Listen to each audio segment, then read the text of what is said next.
Yeah, hi my friends out there on YouTube. It's Michael again. I know you haven't heard from me in a while, but I'm rather busy.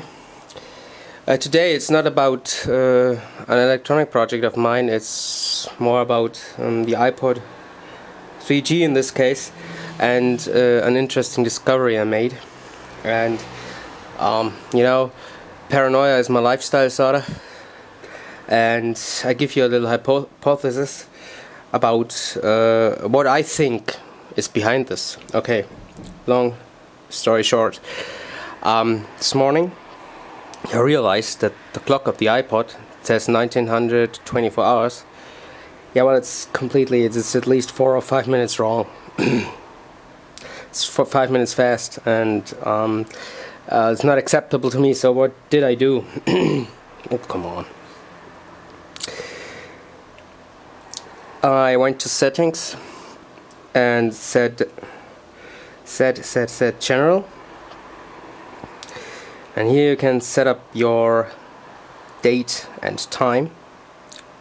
So the first thing you notice is there's an option to set it automatically.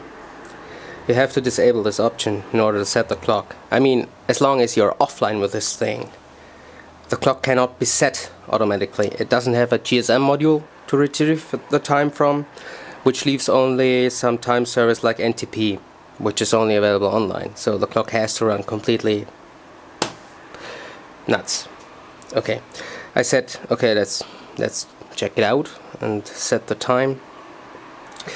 And what I did is changed it a few minutes. But before I do that, I go back to the music and tell you what this is all about. Let's make the music, and you see by tapping the title and cover picture, you can blend in the controls, the seek controls, and here you can seek your music.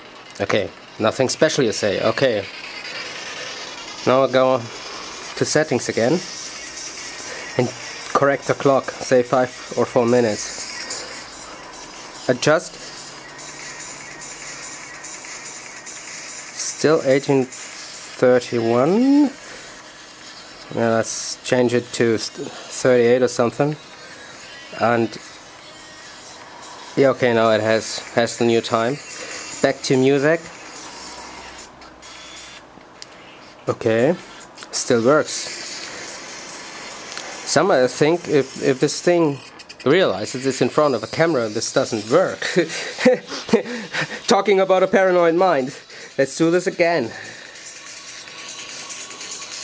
I have to get a proof here.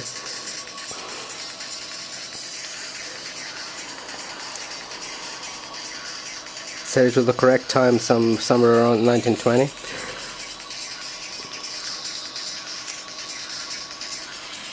Okay, now you see, seek controls. The seek doesn't work anymore. See? Doesn't work anymore. Just goes on playing. You can do what you want here. Not even that. Yeah, only if you switch the whole title, but not if you seek within the title. See? Out of order. So Michael says to himself, is this a bug? And then I thought a little further. I said to myself, it can't be a bug. Well, even if it is a bug, why the fucking hell is the seek control, the iPod, connected in this fashion to the real-time clock? Now, you have to know that in order to seek in a media file, you don't need real-time. I mean, the format, like in MP3, it's frame-based, and you can always seek it. You need even a time. It's only a frame number. A frame has a certain length, say it's about, I guess, 30 or something milliseconds, and from that you can always calculate the time and do a perfect seek. I mean, as perfect as it can be. Okay. So why doesn't it work? I mean, there's one obvious reason. What it did by setting up the clock at least a couple of minutes and changing the date and time, I have a clock skew, which means the system time jumps from now to there about 5 minutes. Still, I don't really know. What the fuck has this got to do with anything? I'll explain it to you. I think I know what this is. And this is just the perfect example why I despise Apple so much. I have a theory. Let's call this a theory. Dear Apple fanboys or dear Apple Corporation, if this is something you want to explain to me, go ahead. It's just a theory of mine. Of me, not a corporate entity, just a little stupid, well, call me nerd, whatever. Can you see this? Yeah, I think you see it good enough. Here you have your C control. And now we have somehow connected to this the real-time clock. Say it's 1923 hours. What has the one thing to do with the other? And I tell you, this is if you want to do some quality control, like in. Let's go ahead thinking a little. If you listen to a track completely, say the track is 6 minutes, and you listen to it, the complete track, without moving this thingy here. And then what does it say? Yeah, it says that you like the track. You know, it doesn't bore you. You don't jump 2 minutes ahead of this track just to well, get to the good part. Now, this is something, if you want to analyze the user interactions, to get out whether this track is good. And we all know that in those content databases there is everything. A title, copyright owner and all that. So, how is the time connected to that? Let's say this whole thing lasts for, I say, just flat 5 minutes. So, I go ahead here and say, I start the track at 1900 and it ends at 1905. Then, okay, with a certain amount of error involved, but this is not very likely. If you jump around such that it's all perfect track time, this is not very likely. So, and once it is done, a third time comes in. It says this is an absolute time, a real time, and this is the time actually played. But in order to do this, I don't need the real time in order to do this. Yeah? Because that's a relative time. If I listen from here to here and then I jump again and I say this is 2 minutes, okay. But the point is, you need to know whether the time that was played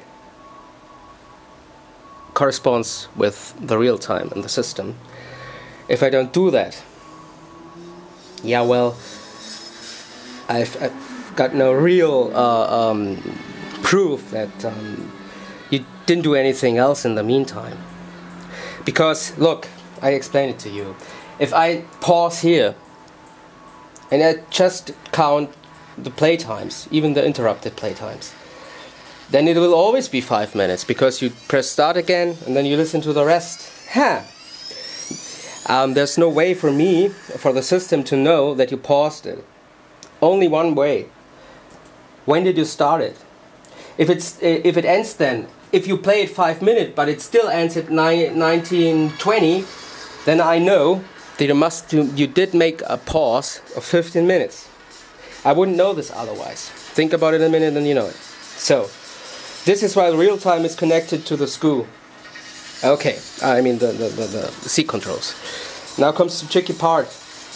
Again, with this information, Apple knows exactly which tracks you really like. Because the tracks you always play in full length from start to end must be the tracks you really fancy. A good track, you just don't seek in it, you want to listen to it fully. So this is the information. And Apple says, hey, cool, if you start at 1900, the track lasts for 5 minutes, and it ends at 1905, then it says, great. Especially if you do this a couple of times with this track, not just once, but you always listen to it, almost always listen to it fully. And the more you do this, the more it says it must be really, really great. So, this information is probably then stored back in the database of the iPod, and as soon as you connect it to the PC via iTunes, you know there's always a synchronize. I wondered about that. I mean, I said to myself, why does it always synchronize? Yeah, there's a reason. And the synchronization takes considerably long. So, it takes so long because it pulls down this data. And I give you, well, what's your opinion about it? If I run a debugger, a firewall, or some analysis tool on iTunes, I'm almost fairly certain that this information then is transmitted over the net to Apple. Apple uses this data to know what tunes are really great. Now, with this knowledge, they can promote those tunes, put it on front of the top list, make it cheaper, and they know only. They don't know only that because your iTunes. This is why I don't have one. Your iTunes account is always personalized. They will even know your taste, which also means they offer you just the right music with this information, because the ones you really fancy, and this is the way they have it, they will offer you. This is how you make money with this information. And now comes the one question: is this a bug, or is this intentional? Apple says to themselves, I mean, yeah, why doesn't it work after? I mean, if I right here, that's what I did. Set the time from 19 to 1908. Then the system knows, oh, the time just scooted around for 5 minutes, and now the result at the end, it will have this offset added to it. It's no longer valid. So either this is intentional, or it is just a bug. They botched it somehow. They have some dependency there, and it just doesn't work. Because if it was intentional, they probably would have grayed out the seat control or something. I don't think this is the case. They somehow made it. They somehow botched it. Then it doesn't work. I mean, probably this algorithm here fails. Then there you have some method that gives you a failure, and then it just jumps back to where you left it. That's probably still a bug. I even think I didn't update this iPod for a long time. If I update it, this might be gone. This bug might be gone. But what's behind it? I mean, that's sort of a little piece of a violation of your privacy. I mean, I'm not interested in Apple knowing all the music I listen to and what I fancy and not fancy without me asking. That's something that is very questionable. And Apple is known to transmit a lot of information, you know, we know that. And this is something they transmit too. And with this bug, probably a bug, they gave themselves away. And this is why I thought I'd do this video, to make you think about it. So, better don't allow iTunes a net connection if you want to preserve your privacy over this. And better don't connect this device here directly to the net, because you can be almost fairly certain that this information is transmitted in cyclical intervals to the server directly from the device. So then just with your personalized account, this is why it is personalized. This is why you have to leave all your information there. This is why there is no generic all people account. This data they collect on you, it wouldn't be worth anything if they couldn't, well, assign it to you, or at least assign it to you are male, you have this and that age. And with this data, they can even influence the market. Like in they can even, this is the best trend monitoring you can do. Especially grouped on age groups and all that, and say, yeah, the 15-year-olds, they listen like crazy to this and that kind of a music or genre or something, even if it is new. Then with this data, they know, hey, it's good, let's go on. We can only win. and by placing it so that they have to buy it. This is Apple, and this is what they do with the data. This is something that can be very scary.